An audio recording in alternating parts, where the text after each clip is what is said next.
હવે જોઈશું આપણે ઘનમૂળ શોધવાની ટૂંકી રીત।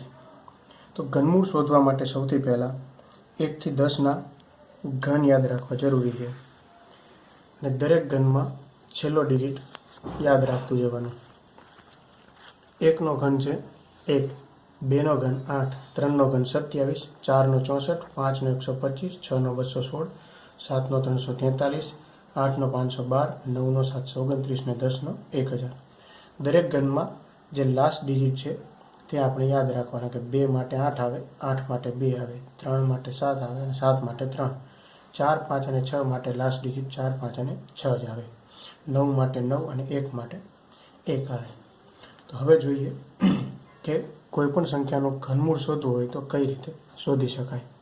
તો સૌથી પહેલાં આપણે જોઈશું કે 2744નું ઘનમૂળ। તો આને આપણે પહેલાં 2 પાર્ટમાં ડિવાઈડ કરી દઈશું। છેલ્લા 3 ડિજિટ આપણે અલગ કરી દઈશું।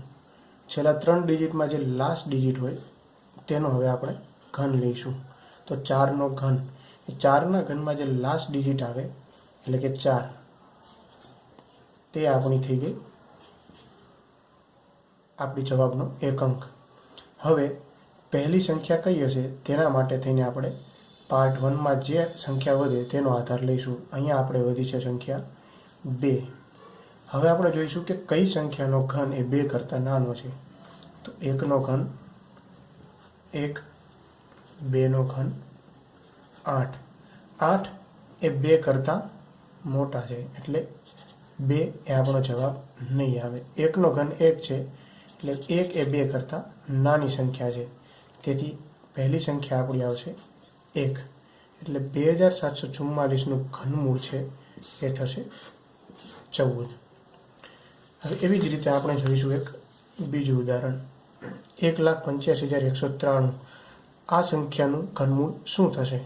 તો આપણે પહેલાં જોયું એમ છેલ્લા 3 ડિજિટથી આપણે 2 પાર્ટ પાડી દઈશું।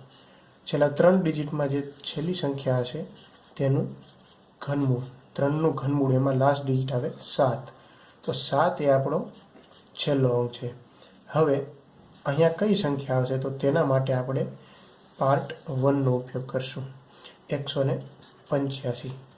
કઈ સંખ્યાનો ઘન 185 કરતાં નાનો છે તે હવે આપણે જોઈશું। 5નો ઘન છે 125, 6નો ઘન છે 216, 6નો ઘન 185 કરતાં મોટો થઈ જાય છે, તેથી 6 એ જવાબ નહીં આવે। 5નો ઘન 125, 185 કરતાં નાની રકમ છે, તેથી આપણો જવાબ આવશે 5। તેથી અહીંયા આવશે 5, આનું ઘનમૂળ થશે 57। એવી જ રીતે હવે ત્રીજો એક્ઝામ્પલ જોઈએ, 5,71,787। છેલ્લા 3 ડિજિટમાંથી આપણે 2 પાર્ટ પાડી દઈશું। આનો લાસ્ટ ડિજિટ છે 7, તેનું ઘનમૂળ થશે તો એમાં લાસ્ટ ડિજિટ આવશે 3, તો 3 એ આપણો એક અંક છે। અહીંયા જે સંખ્યા આવશે એના માટે આપણે પાર્ટ 1નો ઉપયોગ કરશું। તો 571, કઈ સંખ્યા કરતાં 571 કરતાં નાની છે એ હવે આપણે જોઈશું। 8નો ઘન 512 અને 9નો ઘન 729।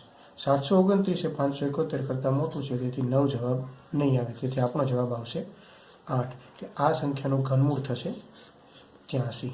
હવે આ જ પદ્ધતિથી કોઈ પણ સંખ્યાનું ઘનમૂળ આપણે ઇઝીલી, આપણે આ 3 એક્ઝામ્પલ જોયા એ જ રીતથી આ એક્ઝામ્પલ તમે હોમવર્કમાં ટ્રાય કરો અને એનો જે જવાબ આવે ઘનમૂળનો એ જવાબ લખીને કોમેન્ટમાં લખો।